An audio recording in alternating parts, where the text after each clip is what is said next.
Good day to you all. How are you today?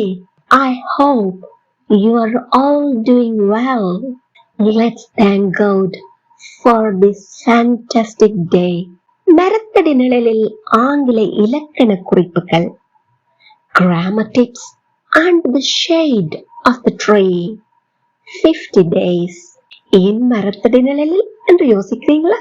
Yes, chill என்று நடைமுறை வாழ்வில் இலக்கணத்தை சுமையாக கருதாமல் சுலபமாக பிழையின்றி சரளமாக சட்டென எப்படி பயன்படுத்திடலாம் என்று பார்க்கலாம். உதாரண வாக்கியங்களூடாக ஆங்கில இலக்கண குறிப்புகளை இலகுவில் பயன்படலாம். நாம அனைவரும் 50 நாட்கள் தொடர்ச்சியாக பயிற்சி எடுக்க போகின்றோம். வீடியோ பார்வையிடும் அனைவரும் வாய் விட்டு சொல்லி பயிற்சி எடுத்துக் கொள்ளுங்கள். வீடியோவை ஸ்கிப் பண்ணாம பார்வையிடுங்கள். இதேபோல் பயனுள்ள வீடியோக்களை பார்வையிட இன்னும் சேனலை சப்ஸ்கிரைப் பண்ணாமல் பார்வையிடுகிறீர்களாயின் இப்பவே சப்ஸ்கிரைப் பண்ணிக்கொள்ளுங்கள். அருகே உள்ள பெல் ஐக்கனையும் கிளிக் பண்ணிக்கொள்ளுங்கள். அப்போதான் உடனுக்குடன் நோட்டிபிகேஷன்ஸ் பெற்றுக்கொள்ள முடியும். மற்றவர்களும் பயனடைய லைக் பண்ணிட்டு ஷேர் பண்ணிக்கொள்ளுங்க. Let's start the practice.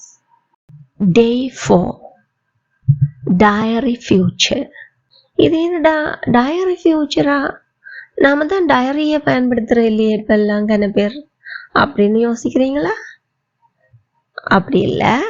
Dairy future அதாவது நாட்குறிப்பு எதிர்காலம் என்பது தனிப்பட்ட, அதாவது பர்சனல், தனிப்பட்ட நிச்சயிக்கப்பட்ட திட்டவட்டமான எதிர்கால ஏற்பாடுகளை பற்றி பேச பயன்படுத்துகிறோம். Diary future is used to talk about definite future personal arrangements. இது எதிர்கால ஏற்பாடாகிலும், அதாவது இனி வரும் காலங்களில் நடக்க போகின்ற ஏற்பாடாயினும் நிச்சயிக்கப்பட்ட ஏற்பாடு செய்யப்பட்ட விடயமாதலால் present continuous tense பயன்படுத்தியே வெளிப்படுத்துகிறோம். இதன் அர்த்தம், ஒரு எதிர்கால செயற்பாடு நடைபெறுவதற்கான ஏற்பாடுகள் செய்யப்பட்டு விட்டன, காலம் நிச்சயிக்கப்பட்டு விட்டது. It shows you have made arrangements. பெரும்பாலும் நேரம், திகதி என்பவற்றுடன் இடத்தையுமே குறிப்பிடுவோம். அப்போ கட்டாயம் இடம் குறிக்கணுமா? கட்டாயம் இல்ல, சில வேளைகளில் குறிப்பிட்டுக் கொள்வோம். ஆனால் கட்டாயமா நாங்க குறித்து காட்டுவது என்னத்தை? நேரத்தை, திகதிய, இதுகளை குறித்து காட்டுவோம். I am reading a book, அதாவது நான் ஒரு புத்தகம் வாசித்துக் கொண்டு இருக்கிறேன் அப்படி மாத்திரம் சொன்னீர்களா? அது எதை குறிக்கிறது? at the moment, இந்த நேரத்துல நீங்க என்ன செய்து கொண்டு இருக்கிறீர்கள் என்பதை. இதையே I am reading a book this evening அப்படின்னு சொல்லி நீங்க காலத்தையும் குறித்து காட்டி விட்டீர்களா? it is diary future. அதான் நாம் என்ன சொல்றோம்? diary future என்று. அதாவது ஏற்கனவே தீர்மானித்து நிச்சயித்து விட்டீர்கள், அது ஒரு தனிப்பட்ட விடயம். ஏன் நாங்க ஏற்கனவே பார்த்திருக்கிறோம் calendar events, itineraries, இவற்றை எல்லாம் எப்படி குறிக்கலாம் என்று simple present tense பயன்படுத்தி. ஆனால் இங்கு நாம் பயன்படுத்துவது என்ன? present continuous tense. ரொம்ப யோசிக்காதீங்க, உதாரணங்களூடாக தெளிவாக விளங்கிக் கொள்வோம். read Geeta's diary, அதாவது கீதாவினுடைய டயரி பேஜை நாங்க பார்ப்போம். அவருடைய டு டூ லிஸ்ட், நெக்ஸ்ட் வீக்குக்கான பிளான் போட்டு வச்சிருக்கிறார், என்னவென்று பார்ப்போம். Monday go to Leela's wedding 9 AM. அவருக்கு ஏற்கனவே இன்விடேஷன் கிடைச்சிருக்கு. அப்ப லீலாட வெட்டிங்குக்கு 9 மணிக்கு போகணும்னு மார்க் பண்ணி வச்சிருக்கிறா. Tuesday there's no special events, எந்த ஸ்பெஷல் இவெண்ட்ஸும் இல்ல. Wednesday play table tennis with Rani 5 PM. 5 மணிக்கு டேபிள் டென்னிஸ் விளையாட போறா. யாரோட? ராணியோட. Thursday have an interview with Mr. Raj at 10 AM. ராஜோட ஒரு இன்டர்வியூ ஒன்றுக்கு, நேர்காணல் 10 மணிக்கு. Friday sit for an entrance exam 10 o'clock. 10 மணிக்கு ஒரு நுழைவு தேர்வு இருக்குது Friday. Saturday paint the room in the morning. காலையிலேயே ரூமுக்கு பெயிண்ட் அடிக்கணும்னு யோசிச்சு வச்சிருக்கிறா. Sunday go to cinema 9 PM. இரவு 9 மணிக்கு சினிமாக்கு போறேன்னு எல்லாம் நிச்சயிச்சு ஏற்பாடு செய்து வச்சிட்டா. Now let's see what is she doing next week. இந்த வாக்கியங்களை சொல்லி எப்படி ஆங்கிலத்தில் எழுதலாம் என்று பார்ப்போம். கீதா திங்கள் காலை லீலாவின் திருமணத்திற்கு செல்கிறார். இந்த வாக்கியத்தை பார்க்க உங்களுக்கு எப்படி இருக்கு? ஒரு எதிர்கால வாக்கியம்ன்றது தெளிவா விளங்குது. தமிழ்ல இப்படித்தான் நாங்க சொல்வோம். ஆனால் ஆங்கிலத்தில் எப்படி சொல்ல போகின்றோம்? Very good present continuous tense பயன்படுத்த போறோம். அப்ப நாங்க இப்படி ஒரு வாக்கியத்தை பார்த்தோன்னு எதிர்காலத்தை குறிக்கிற வாக்கியம் ஒரு சில கேள்விகளை கேட்டு பார்க்க வேண்டும். Are we talking about present or future? Very good. Future. Is it a definite arrangement? நிச்சயிக்கப்பட்ட ஒரு ஏற்பாடா? Yes. So, is it in her diary? Or is it in her to-do list? Is it in her reminder? Yes. அப்போ என்ன tense பயன்படுத்த போகிறோம்? Well done. Present continuous tense. Present continuous tense பயன்படுத்தி எப்படி வாக்கியங்களோ எதிர்மறை வாக்கியங்களோ வினா வாக்கியங்களோ உருவாக்கலாம் என்பதற்கான தெளிவான விளக்கம் டே 3 கொடுக்கப்பட்டிருக்கிறது. லிங்க் டிஸ்கிரிப்ஷன்ல கொடுக்கிறேன், பார்க்காதவர்கள் பாருங்கள். அப்போ இங்க எழுவா என்ன? கீதா.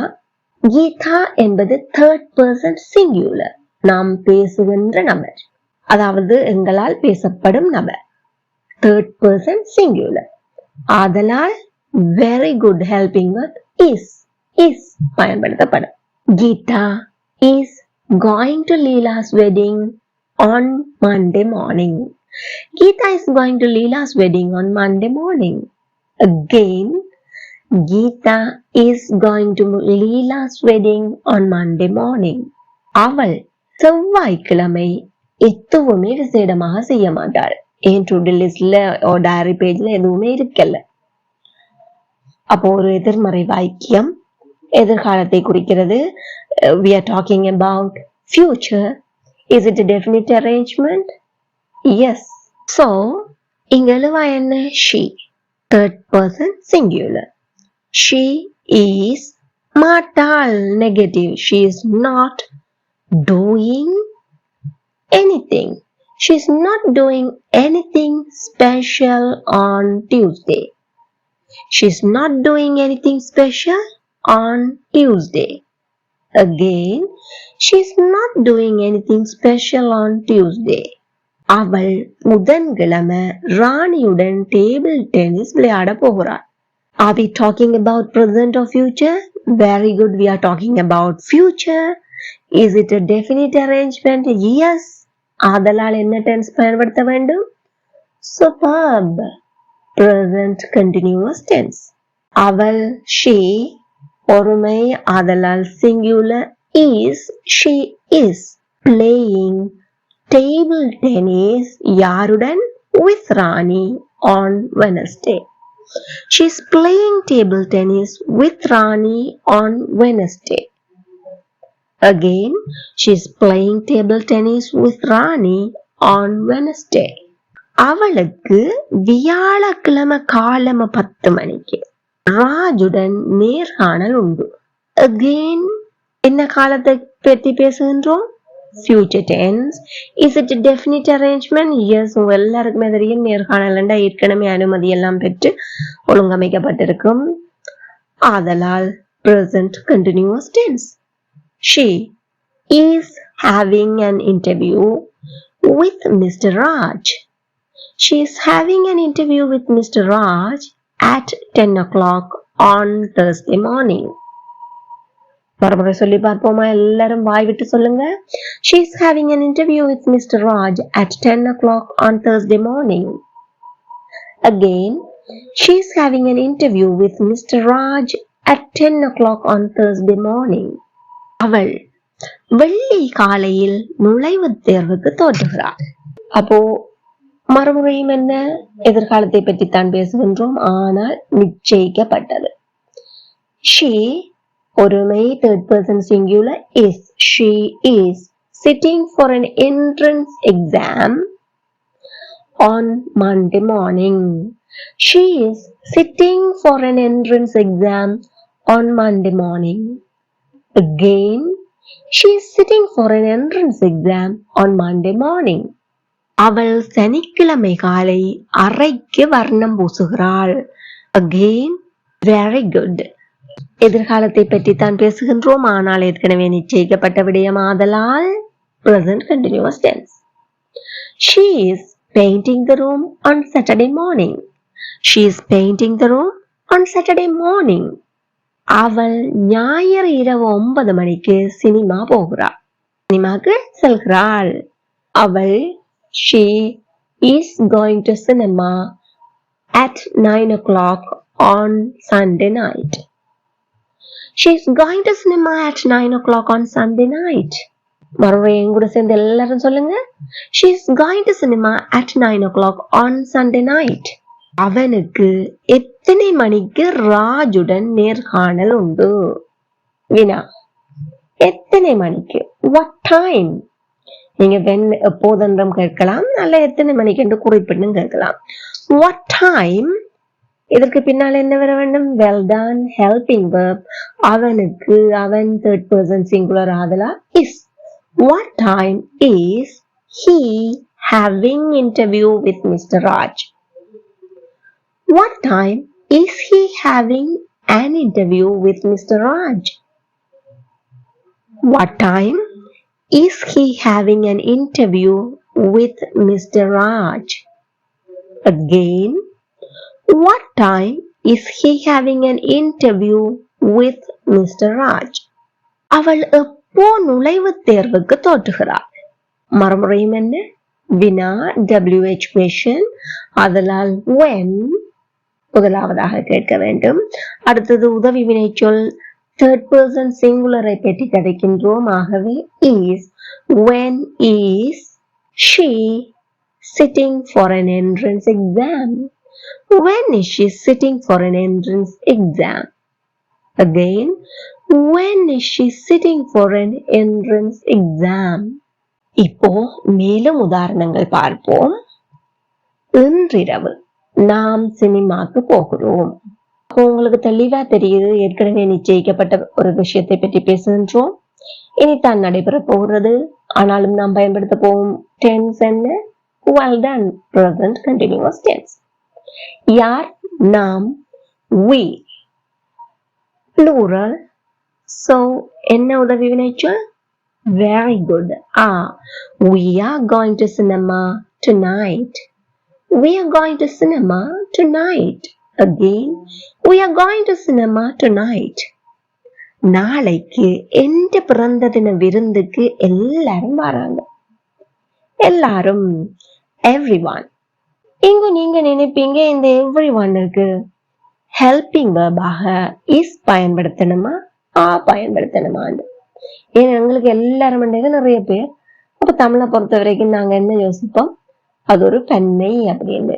ஆனால் ஆங்கிலத்தை பொறுத்தவரை everyone, someone, anyone, no one, இது போன்ற சொற்களுக்கெல்லாம் நாம் ஒருமை வினை சொற்கள் அல்லது உதவி வினை சொற்களையே பயன்படுத்துவோம். இவற்றை பற்றிய ஆல் இன் ஒன் வீடியோ தனியாக வெளியிட்டுள்ளேன். லிங்க் டிஸ்கிரிப்ஷனில் கொடுக்கிறேன், சென்று பார்வையிடுங்கள். இப்ப பாப்போம். எல்லாரும் everyone. அப்போ பார்த்தோம், ஒருமை உதவி வினைச்சொல் தான் வர வேண்டும். அதனால் is. Everyone is coming to my birthday party tomorrow. Everyone is coming to my birthday party tomorrow. Again, everyone is coming to my birthday party tomorrow. நான் நாளை காலை ஜப்பானுக்கு புறப்படுகிறேன். இது ஒரு பயணத்தை பற்றிய வாக்கியம். நாங்க பயணத்தை பற்றி, அதாவது itineraries, calendar events இவற்றையெல்லாம் படிக்கும்போது அவற்றிற்கெல்லாம் simple present tense பயன்படுத்துவோம் அப்படின்னு பார்த்தோம். இங்கு நாம் பயணத்தை பற்றி படித்தாலும் பேசினாலும் இது என்னுடைய தனிப்பட்ட திட்டம். It is not a scheduled event. நிச்சயிக்கப்பட்டது, ஆனால் என்னுடைய தனிப்பட்ட திட்டம். அதனால் என்ன பயன்படுத்துவோம்? Very good, present continuous tense. நான், ஐக்கு ஸ்பெஷல் வடிவம் இருக்குன்னு பார்த்தோம். உதவி வினைச்சொல் அது என்ன? Well done. I am leaving to Japan tomorrow morning. I am leaving to Japan tomorrow morning. Again, I am leaving to Japan tomorrow morning. இப்போ இங்கே ஃப்ளைட்டை பற்றி கதைச்சிருந்தோம்னு சொன்னா நிச்சயமாக சிம்பிள் ப்ரெசன்ட் டென்ஸ் தான் பயன்படுத்தி இருப்போம். ஏன், ஃப்ளைட்டுடைய பயண நேரம் நம்மால் நிச்சயிக்கப்பட்டதல்ல. It is a scheduled event by an authority. It is an itinerary. அதனால் என்ன பயன்படுத்தி இருப்போம்? Simple present tense. அவர்கள் 15ஆம் தேதி மே மாதம் திருமணம் செய்து கொள்கிறார்கள். எதிர்காலத்தை பற்றி தான் கதைக்கின்றோம், ஆனாலும் நன்கு நிச்சயிக்கப்பட்டு ஏற்பாடு செய்யப்பட்ட ஒரு விடயம். ஆகவே present continuous tense. they அவர்கள், plural ஆகையால் உதவி வினைச்சொல் என்ன? superb. they are getting married on May 15th. They are getting married on May 15th. Again, they are getting married on May 15th. நீ சனிக்கிழமை மாலை என்ன செய்வாய்? WH question. என்ன? what. அடுத்தது என்ன பயன்படுத்த வேண்டும்? உதவி வினைச்சொல். நீ third person singular-ஆ? இல்லை. ஒருமையா இருந்தாலும் third person singular இல்லை. It is the second person. அதனால் what are you doing on Saturday evening? What are you doing on Saturday evening? எல்லாரும் என் கூட சேர்ந்து மறுமுறை சத்தமே கேளுங்க. What are you doing on Saturday evening? நீங்க எத்தனை மணிக்கு விமான நிலையத்திற்கு புறப்படுகிறீர்கள்? Again, we are talking about an itinerary, பயண ஏற்பாட்டை பற்றி தான். ஆனாலும் இது தனிப்பட்ட நிச்சயிக்கப்பட்ட நிகழ்வு. அதனால் என்ன பயன்படுத்துவோம்? Very good. Present continuous tense. எத்தனை மணிக்கு? What time? உதவி வினைச்சொல். Well done. What time are you leaving for the airport? What time are you leaving for the airport? Again, what time are you leaving for the airport? Very good. இப்போ உங்களுக்கு நன்கு தெளிவாக விளங்கி இருக்கும். தமிழில் வாக்கியம் எதிர்காலத்தை குறிப்பதாக இருந்தாலும் ஒரு நிச்சயிக்கப்பட்ட ஏற்பாடு செய்யப்பட்ட தனிப்பட்ட திட்டமாயின் அல்லது நிகழ்வாயின் நாம் அதனை கால நேரத்துடன், தேவைப்பட்டால் இடத்துடன் present continuous tense-ஐ பயன்படுத்தியே தெரிவிப்போம் என்பது. Now, this is the time for you to check your understanding. வருகிற வெள்ளி நான் பல் வைத்தியரிடம் செல்கிறேன். நான் நாளை மாலை என் சகோதரியை சந்திப்பேன்.